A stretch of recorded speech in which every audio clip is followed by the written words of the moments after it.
we're no different. Like, we're in the situation now where, as I said, of what we have left, there's at least half of what we have left, and maybe more, that is, it's not passable today. Like, it's not grazable today. It's not, you definitely couldn't drive a machine on it today. So I could have 50% grazed, or I could really have 70% grazed. We're not quite sure yet, depending on what happens. Hello, I'm Stuart Childs and you're welcome to the Dairy Edge, the Teagasc Dairy podcast. We're bringing you the latest information, insights and opinion to improve dairy farm performance. March of 2024 has been very wet, with incessant rain throughout the month on top of almost incessant rain since October-November of 2023. This is making farming extremely challenging. Grazing has become a challenge on farms that normally have no issues, while heavy farms are consuming silage reserves rapidly. Dry weather is the only solution to the problem, but when it comes, what do farmers need to do to get back on track for 2024? So for this week's episode, we're going to hear from Donal Patton and Mike Egan, who spoke at a recent Teagasc webinar to discuss these issues, and Donal first outlined the issue in Ballyhaise. Just the current situation where we're at, as I said, it's probably not that much different than where most people are, Stuart, at the minute. Struggling to get out day and night really from the start. We were out a few nights, but, predominantly it's been in at night, trying to keep out most days. There was the odd few days we didn't get out, but in the most part, staying out by day. Farm covers 640, so we're, behind where you'd like to be at this stage for us. We'd like to have more grass on the farm, I suppose. Area grazed, we're just over the 50% grazed, and one of the problems is, I suppose, of what's left, there's a good proportion of that is the more marginal area, and that's common enough from talking to farmers that people have been pushing the poorer quality ground away all the time each week, and there's kind of there's a lot of that ground to get through in the next couple of weeks, which is going to be a challenge. Growth rates, I was just looking at the growth rates there today compared to the long-term average. We are back a little bit now. Up until last week it was normal, pretty much normal. This week now we are back a little bit, and that's probably part of that is fertiliser, or not getting the second round of fertiliser out. Production, you can see where the production's at. It's nothing to write home about. Protein's lower than what you'd like, and has dropped quite a bit in the last probably 2 weeks. Understandable enough, I'd say, just with a lot of silage going into the system.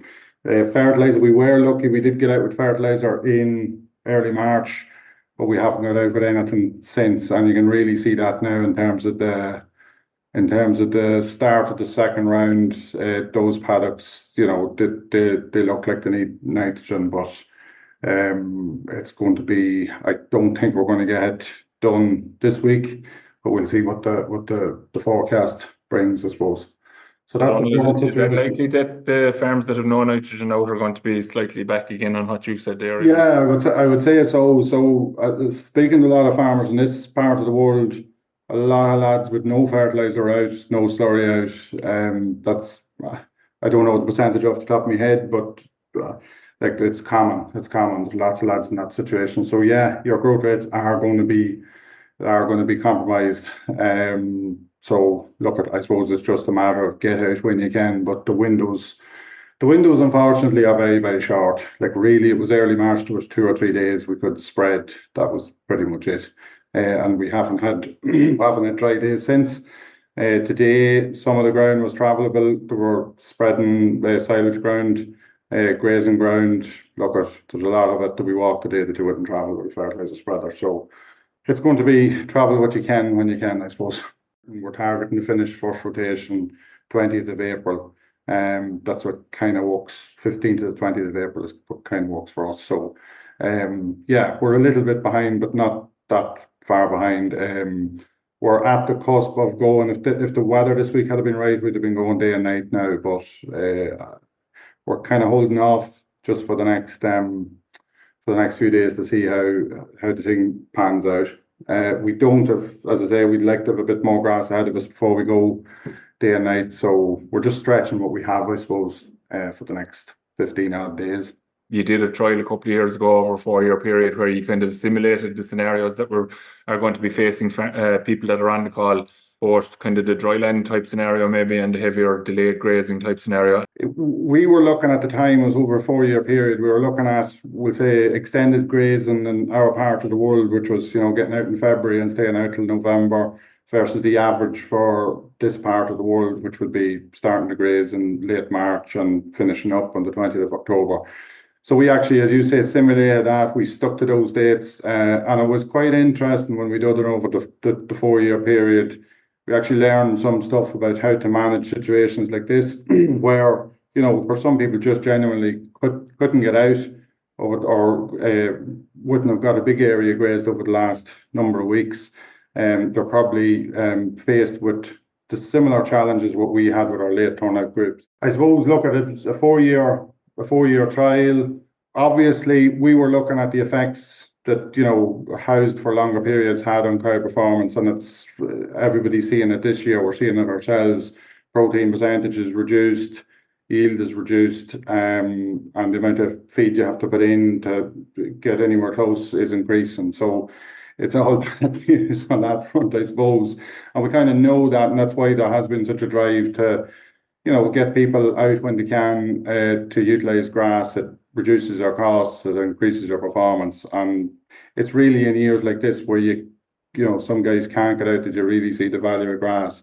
So I suppose one of the challenges for the late turnout treatments, and similar to where a lot of farmers are going to face this year, is that your farm cover is going to be high because it's continuing to grow. Like growth, as I said, up until this week was normal enough, so cover was building. There was no demand as such, and that's a challenge. Like that's a big challenge because obviously pre-grazing yields are getting higher, and it's, I suppose, how we manage that going into the second rotation on those farms. So very much so what's happened at this stage, Stuart. It's about how we transition into second rotation on those farms. It's going to be the really interesting thing, or the thing that people are going to have to maybe do things that they're not used to doing to get a good result. So we actually opened or started grazing on those treatments at 1,200 of a farm cover, which was quite a challenge because very similar to what people are facing at the minute. A lot of the farm with big covers on it, and how we get around that. So the one thing I want to sort of show from this is that the way we managed it, okay, there was huge differences in autumn and spring, but through the mid portion of the year, basically through management decisions we took mainly in April, early May, we got the thing back on track pretty well, and that transpired into cow performance. And it also transpired into grass quality. So we actually corrected the grass quality by the decisions we made in April and early May. So I thought maybe just what I do is step back sort of 5th of April 2020, so similar time of year as we're at now, and look at the two different treatments because it kind of simulates what, as you said, there's different people in different situations. So this is kind of the recommended, or what we were aiming to do with an early turnout. So we had sort of, at this stage of the year, we had sort of 700 back on our first paddocks we grazed in February, which is not that much different at the minute. We had 30% of our first round left, which is, we're a bit behind that this year actually. But the aim of the game was when we get sort of 1,100-1,200 on 2 or 3 paddocks, that we'd skip into the second round. And as I said already, that sort of generally speaking happens somewhere around the 15th to the 20th of April for us, probably earlier than that for people on drier land than we're on, or further south. So, if you're in that situation, you're in a good enough situation, you're just going to have to stretch out the remainder of your first round for as long as you think you need to get that sort of level of cover back on the start of the second rotation. The probably more common situation, well, I know in this part of the world, I don't know what story down south, but this would be more common, speaking to farmers where, and this is our late turnout group as we sort of ran it over those 4 years. So same date, 5th of April 2020, we were only starting to graze from the 20th of March. We only had 200 back on our first paddocks grazed, which you can kind of see here. So because they weren't that long grazed, obviously. And we are only at about 20% of our area got through at this stage. So what are the things that we did to try and get over get the thing back into shape, get over the problem? So the first thing we did over the 4 years, we didn't start on those treatments at the top of the wedge. We inverted the wedge. We basically started as close to the bottom as we possibly could. If we were in at night, which we were for the first week, out by day, and at night we grazed light 800 covers. Then once we go full time, we were in the sort of 1,100-1,200 covers. And generally speaking, over the period, I was looking back at the dates today, it was around about the 25th of April when we finished first rotation on those treatments.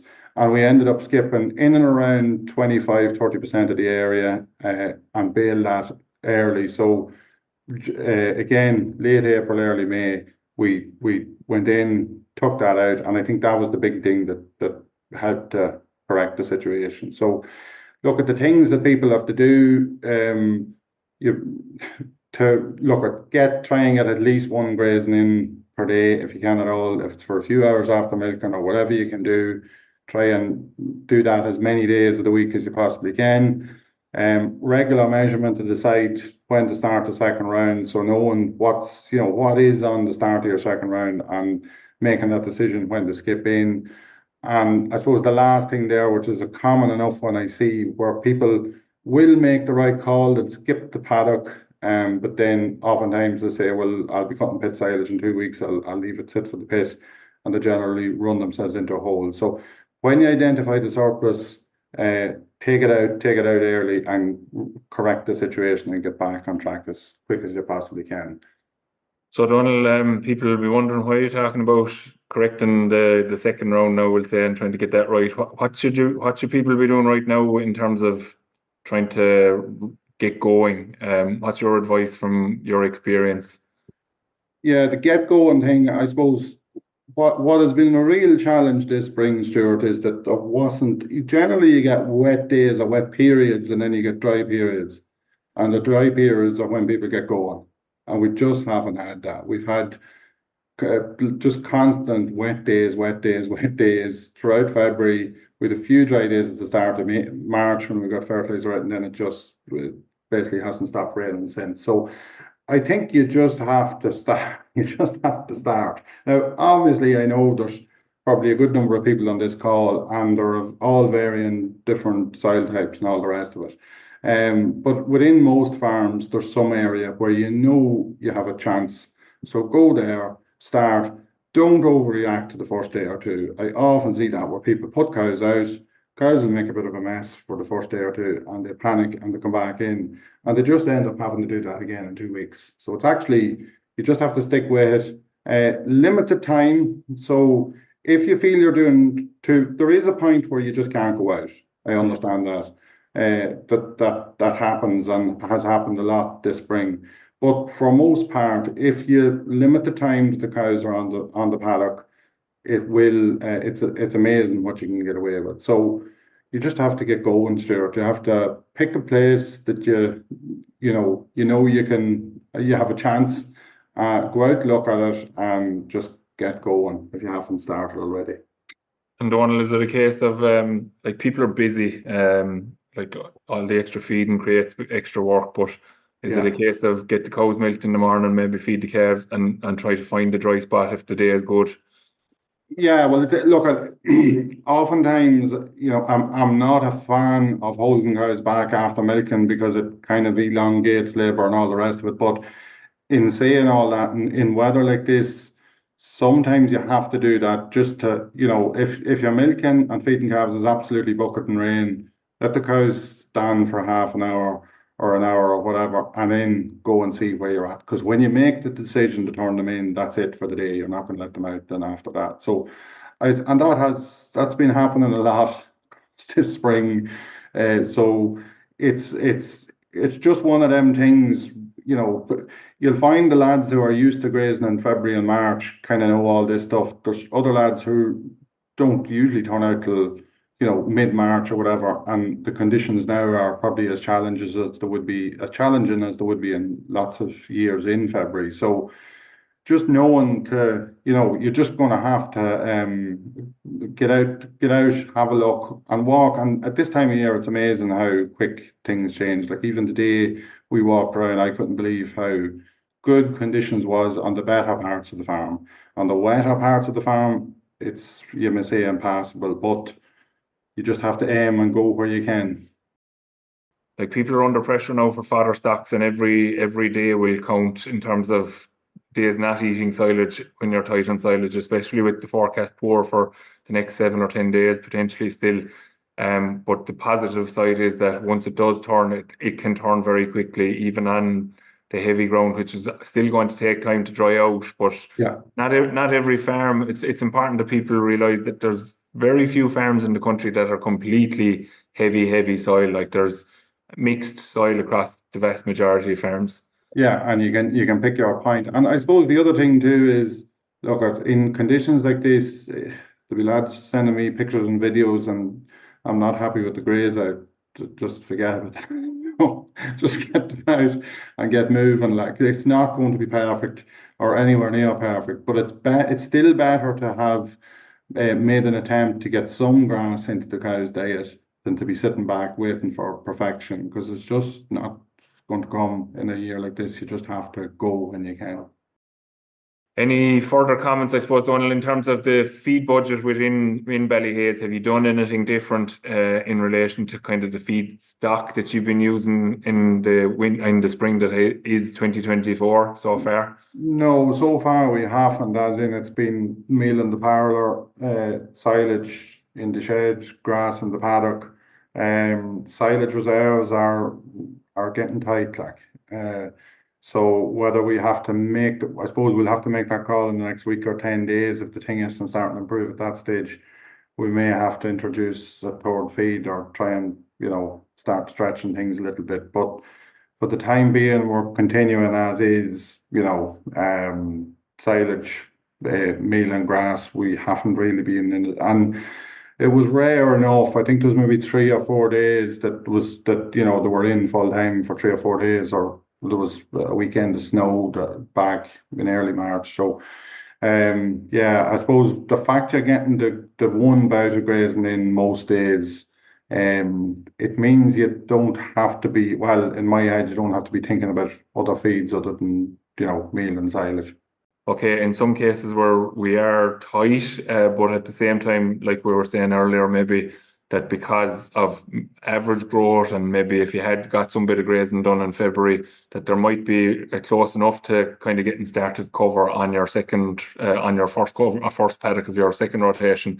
What's the concern, I think, is that we've always said that if you do damage in the first round, it's okay, but if you hit it again in the second rotation, that you're going to hamper Yeah. production for the year effectively. So what's the approach there, or what's your thinking in Look, terms of managing those paddocks are tender. I suppose what we've always done over the years is just mix and match, Stuart, a little bit between first and second rotation. So don't fully finish your first rotation and end up in a situation where you have no choice but to go to the next 3 or 4 paddocks. So mixing and matching definitely helps. But I can see that, I suppose we're no different. Like we're in the situation now where, as I said, of what we have left, there's at least half of what we have left and Yeah. maybe more that is, it's not passable today. Like it's not grazable today. It's not, you definitely couldn't drive a machine on it today. So I suppose that's why we're not just rushing out at night yet until we see because I could have 50% grazed, or I could really have 70% grazed. We're not quite sure yet, depending on what happens. So it's just a matter, I suppose, don't put yourself in the position where you have no choice but to go into those in wet weather. If you can at all avoid it. So even though it's not palatable now that there's silage still going into the diet, I think it's better to do that till for the next week or so, till we see what way things pans out. And on paper, we probably could get away with going full-time grazing now, but that's one of the reasons why we're a bit hesitant, that we don't want to be running into the start of the second rotation when it's wet, like. We'll just switch over to the fertiliser. So Mike Egan has joined us to deal with the fertiliser questions, and huge variability, I suppose, Mike, from the point of view of the various situations that are on farm. Farmers have some fertiliser spread. I know that in Moore Park, the second round has been applied. We'll say the first round was later than normal, but it was out. But there are farms that have nothing at all spread. So the situation, I suppose, in terms of being able to deal with that now on farms, to make the right decisions around what to go with now and how much to go with. And obviously we have to be conscious of what's available in terms of allowances now as well, having been limited again further in the regulation changes this year. Yeah, look, I think there's a couple of different scenarios at the moment that's out there. I think we need to be very careful of that in it. And I'm very aware of the weather conditions that's there for the past couple of weeks and months, and this week and the next couple of days as well. So look, there probably are some farms that are currently up to date and they have their probably 70 to 80 kilos of nitrogen out. And for anyone that's in that situation, they're probably continuing to graze as well and go through what Donal and James are talking about. And for anyone that is in that situation, I think it's to continue now to follow with fertiliser after grazing in the region of 15 to 20 kilos per grazing rotation or every 20, 25 days. So I think that's one, and there's probably not very many in that.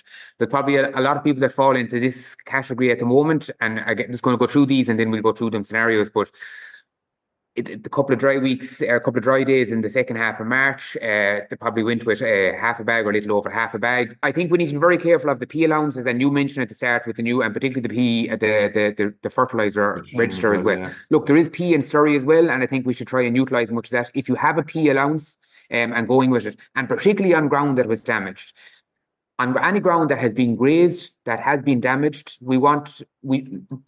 Donald covered already, we don't want to damage those again, because that is going to, within reason, obviously, and conditions are going to really dictate that. But we don't want to damage them again, because that's going to cause a lot of compaction damage. So try and graze them reasonable, but don't go near them with a roller. But we try to need to get them to tiller out again. And if there is a P allowance, it should probably target it towards those paddocks. And if you have allowance to go with P, whatever it is, try and hit it on those paddocks that are damaged and potentially lower indexes as well, because it'll encourage tillering to try and fill up that space again. We don't leave these very open paddocks that are not going to fill out or tiller out again, and they're going to be ingressed with weeds after the wet weather.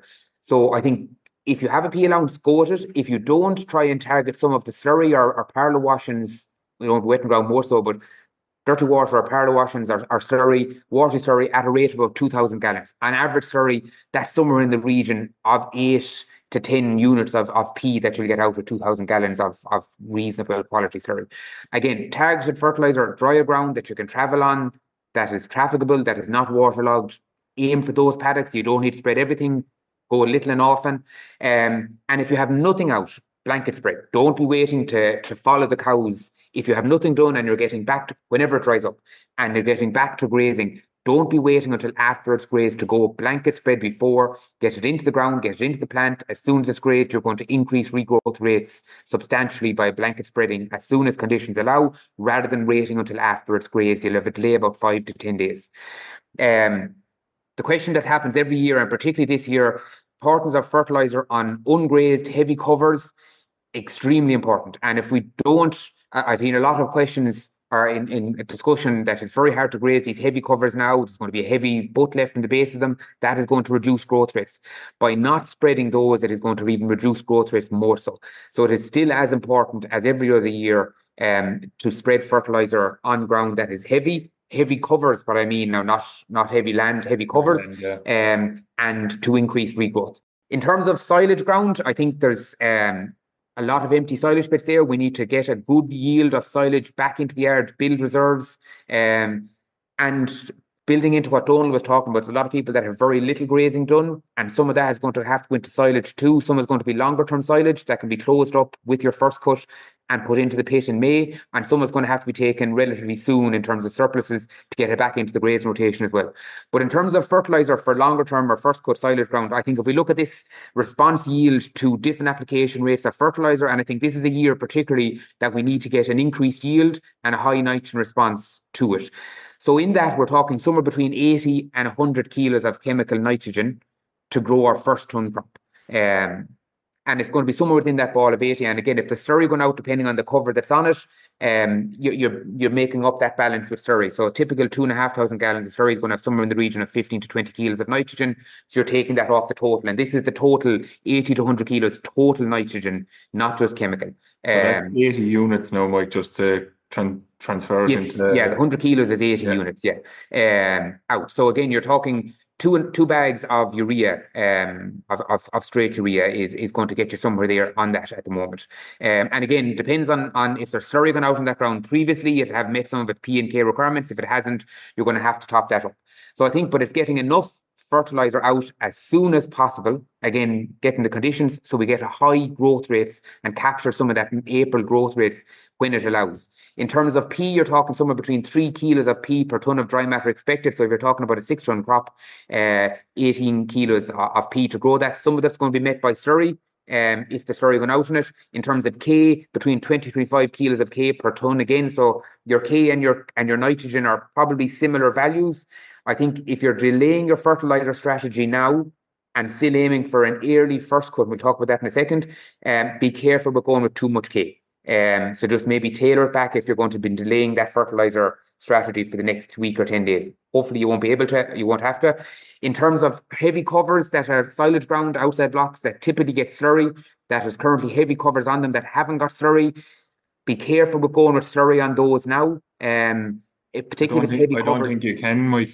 I don't think they can either. I think they're going to do too much damage to the sward. You're going to bring it back in again. So I think in that scenario, that heavy covers, you're meeting it all with chemical. The P and K requirements too is all coming from chemical. And I suppose it's just a major concern for people if they're depending on that slurry piece to do their P fertilization and they don't have it, then they're just going to have to press on, get a cut, get the slurry out. I think if you can't get your slurry out and you have no P allowance, I think it's just get your nitrogen out and your K and put out that slurry then after your first cut to grow your second cut crop to get your P allowance. I think we can't compromise timings at this rate. We need to get it in or can't compromise yields either.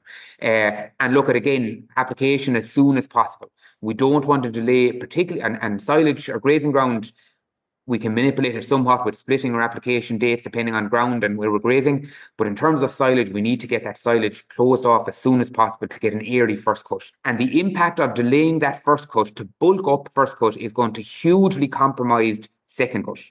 So the reason I say about getting fertilizer out as soon as possible on silage ground, obviously conditions allowing as well, I think we need to be very conscious of the conditions that are there, but as conditions allowing, try and get our fertilizer cut, our first cut silage in the 3rd week of May, so we can get a good second cut as well. So try and get an early first cut up to the 20th or 25th of May with silage yields or cover that's on ground at the moment. That should be possible. It's just getting the fertilizer out in time to allow that.